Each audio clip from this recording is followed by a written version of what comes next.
There's a strange kind of loneliness that doesn't come from being alone. It comes from walking through life with a sense that something's off, not just in the world, but in you. You feel deeper than most, sense things you can't explain, and carry questions no one around you seems to be asking. And though you've tried to blend in, to shrink your perceptions, some part of you still aches with the quiet knowledge you were never meant to live on the surface. Maybe you've called it anxiety, or sensitivity, or being too much. But what if it's none of those things? What if it's evolution? Soul evolution. A quiet unfolding that doesn't grant you power. It gives you vision. You feel the weight of things. You see through illusions. You don't fit easily into systems built for simpler lives. This video will reveal 13 traits that most people overlook. Subtle markers of souls who have evolved beyond the ordinary rhythm of the world. Not because they're special, but because they remember. Each trait is a key, sometimes painful, often misunderstood, that points to something bigger than intellect, emotion, or belief.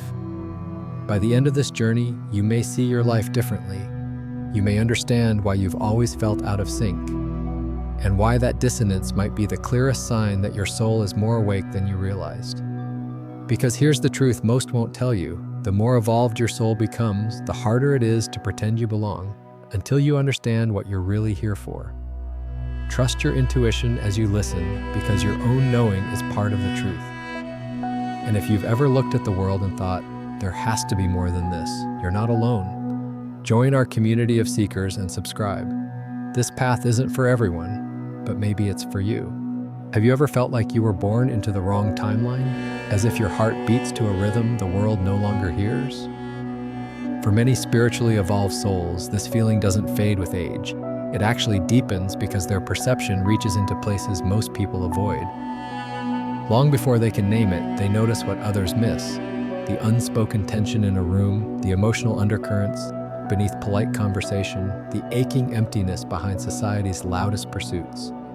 This sensitivity often begins in childhood.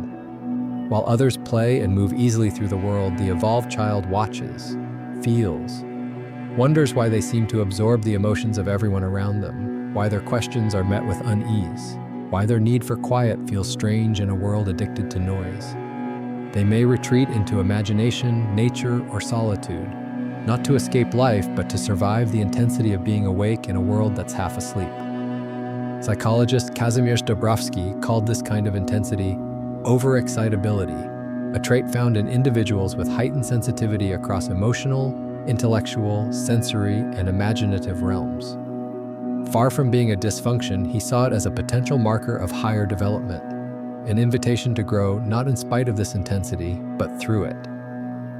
In spiritual traditions, this kind of inner dissonance is not seen as a problem, it's a signal.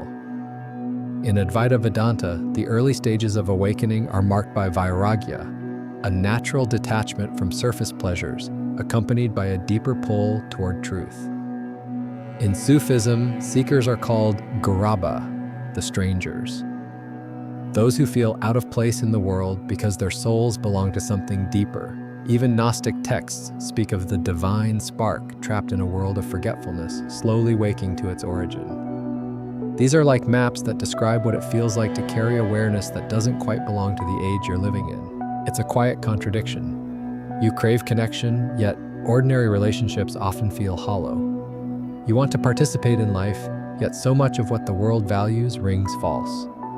And while others find comfort in belonging, you feel an ache that has no name. This alienation is the proof that there's nothing wrong with you.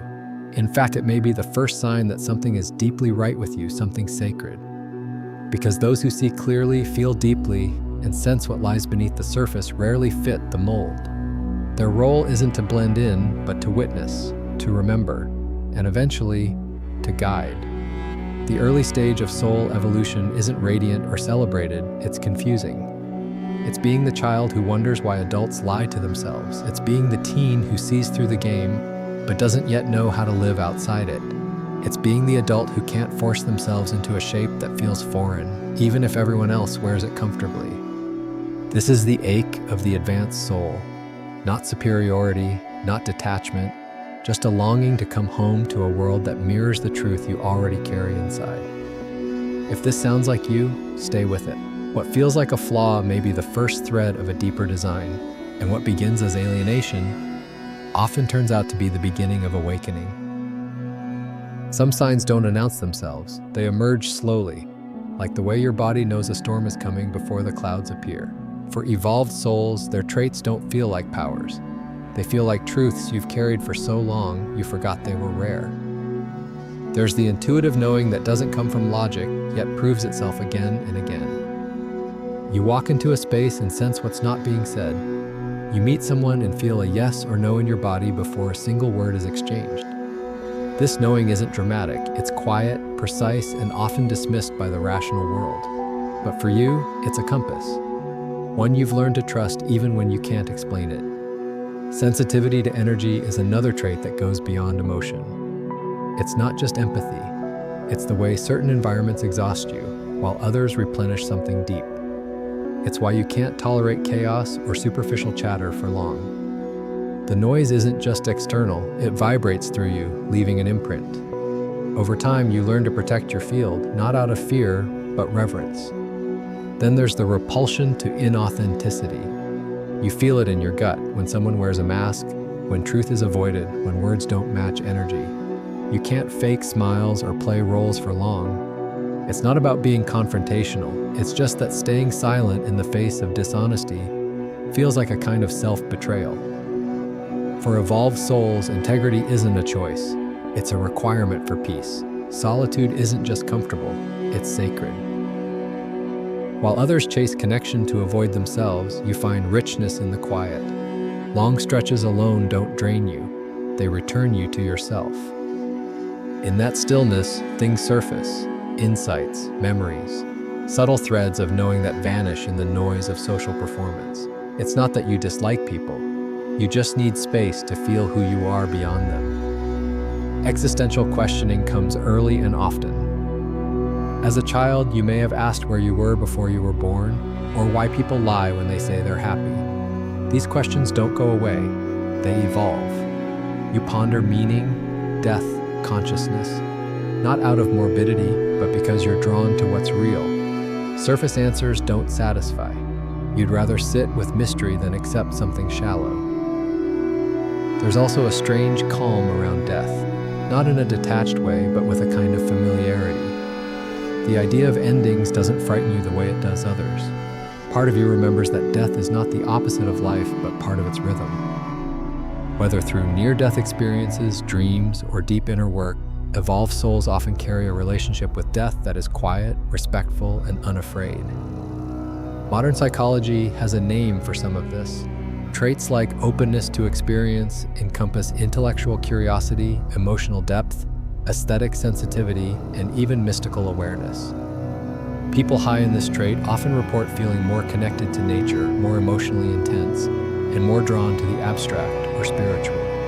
They're the dreamers and the seekers, the ones more likely to experience non-ordinary states of consciousness, whether through meditation, art, or simply being. These aren't gifts you chose, they're capacities you were born with, and as you grow, they reveal themselves effortlessly through recognition. Like finding a note in your own handwriting you forgot you wrote. Some might call these traits burdens, and at times they are. They isolate you. They complicate relationships. They make small talk feel unbearable and truth feel urgent. But they also point to something extraordinary, a soul that is attuned to depth, wired for transformation and unwilling to numb itself into forgetfulness.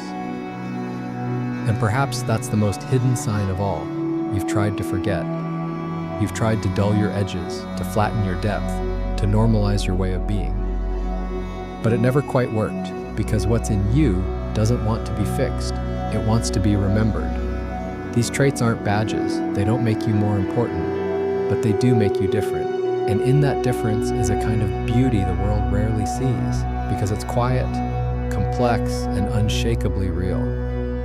As we move deeper into this exploration, let these signs stir what they need to stir. Don't claim them, just notice them. If they feel familiar, there's likely a reason. And if they've been painful, there's likely a purpose. The soul doesn't evolve through comfort. It evolves through awareness, and that awareness is starting to surface. If something in this resonated with you, take a moment to like the video. It helps others on the same path find their way. Let's continue. Some awakenings don't arrive as light, they come as fire. Not the kind that warms, but the kind that burns away everything that isn't true. For many evolved souls, the doorway to deeper awareness wasn't opened gently. It cracked wide through grief, loss, anxiety, or the disintegration of a life that once made sense. Pain in these moments doesn't feel meaningful. It feels like drowning. Like the soul is being stripped of all it once clung to. The relationships fall apart, the identity unravels, the beliefs no longer hold. And in that collapse, a strange thing begins to happen. A new self starts to emerge, not built from control, but from surrender.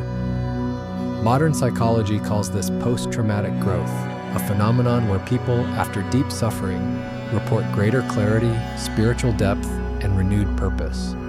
It's not guaranteed, it's not romantic, but it happens more often than we think.